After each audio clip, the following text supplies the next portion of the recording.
But we see how it's been impacting people here in India, in Bangladesh. ভারতে অবস্থানরত মার্কিন জাতীয় গোয়েন্দা প্রধান তুলসী গ্যাবার্ডের বাংলাদেশ নিয়ে করা মন্তব্যে তোলপাড় চলছে। ভারতে বসে দেশটির গণমাধ্যমকে দেয়া সাক্ষাৎকারে বাংলাদেশে সংখ্যালঘু নির্যাতন এবং কথিত ইসলামিক খিলাফত প্রতিষ্ঠা প্রসঙ্গে তুলসী গ্যাবার্ডের মন্তব্যে এরই মধ্যে প্রতিবাদ জানিয়েছে বাংলাদেশের অন্তর্বর্তী সরকার। আর সেই প্রতিবাদের চিঠি সামাজিক মাধ্যমে শেয়ার করে বাংলাদেশের পাশে দাঁড়িয়েছে ফ্রান্স। সাম্প্রতিক সময়ে ইউরোপের সাথে বিশেষ করে ফ্রান্সের সাথে সম্পর্কের টানাপোড়েন চলছে মার্কিন যুক্তরাষ্ট্রের। এরই মধ্যে নিজেদের নিরাপত্তায় সামরিক বাজেটও বাড়াচ্ছে ইউরোপের দেশগুলো। সম্পর্কের টানাপোড়েনের বিষয়টি এবার সরাসরি প্রকাশ্যে আসলো বাংলাদেশ প্রসঙ্গে। বাংলাদেশ সময় মঙ্গলবার সকাল ৮টা ৫৬ ফরাসি দূতাবাসের ফেসবুক পেজে বিবৃতিটি শেয়ার করা হয়েছে।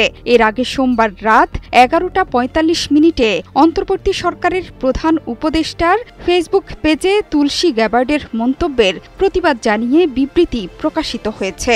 বিবৃতিতে বলা হয়েছে, আমরা গভীর উদ্বেগ ও হতাশার সঙ্গে তুলসী গ্যাবার্ডের বক্তব্য লক্ষ্য করেছি। সেখানে তিনি বাংলাদেশে ধর্মীয় সংখ্যালঘুদের নিপীড়ন ও হত্যা করা হচ্ছে বলে অভিযোগ করেছেন। তুলসী গ্যাবার্ডের এই মন্তব্য বিভ্রান্তিকর এবং বাংলাদেশের ভাবমূর্তি ও সুনামের জন্য ক্ষতিকর। এই প্রসঙ্গে বাংলাদেশ ঐতিহ্যগতভাবে শান্তিপূর্ণ ও অন্তর্ভুক্তিমূলক ইসলাম চর্চার জন্য সুপরিচিত এবং চরমপন্থা ও সন্ত্রাসবাদের বিরুদ্ধে লড়াইয়ে উল্লেখযোগ্য অগ্রগতি অর্জন করেছে বলেও স্পষ্ট ভাষায় লেখা হয়েছে বিবৃতিতে। গ্যাবার্ডের মন্তব্য কোনো নির্দিষ্ট প্রমাণ বা অভিযোগের ওপর ভিত্তি করে করা হয়নি বলেও উল্লেখ করা হয়েছে বিবৃতিতে।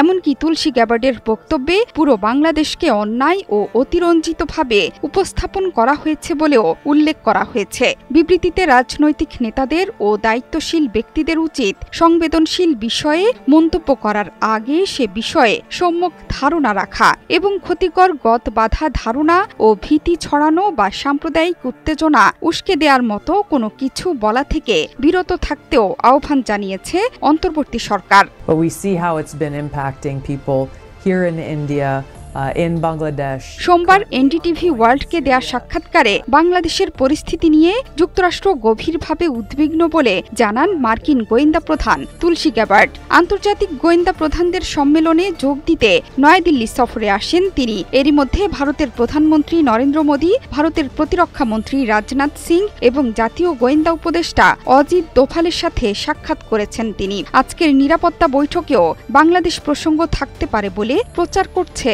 ভারতীয় গণমাধ্যমগুলো। জোহরা চৌধুরী সেতু, ৭১।